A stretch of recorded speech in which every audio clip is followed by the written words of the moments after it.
Kaya maker na si Paul Garay, remove na ni Julino Marquez matapos tumabag sa guideline si JAPI. Hindi ito inaasahan ni Garay na ma-remove siya sa kanyang GC.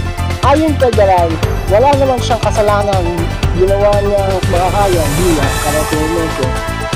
As of 10:37 ng gabi, nalaman ni Julino na may nilabag si Paul Garay about din sa leaking ng mga karate makers katulad ng Moonstar, Panaret, Unirecords at iba pa.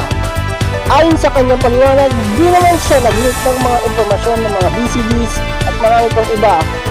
Dagdag niya, binagyan naman siya ng credit sa kanilang owner. Paliwanag ni Julino, sabi nag-leak siya at marami siyang nilabag sa batas ni JAPI.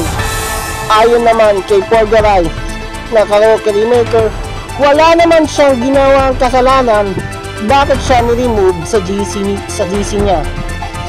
At nalaman niya na tinanggal siya ni Julino, kaya bakit siya ni-remove kung tutusin lagi ay wala naman siyang kasalanan.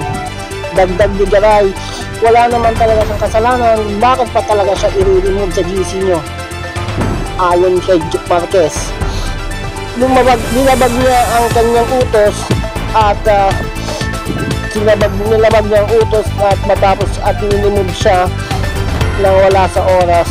Nagpaliwanag pa siya at nag-post siya ng Universal Records title card at nalaman ni Marquez na hindi siya Universal Records.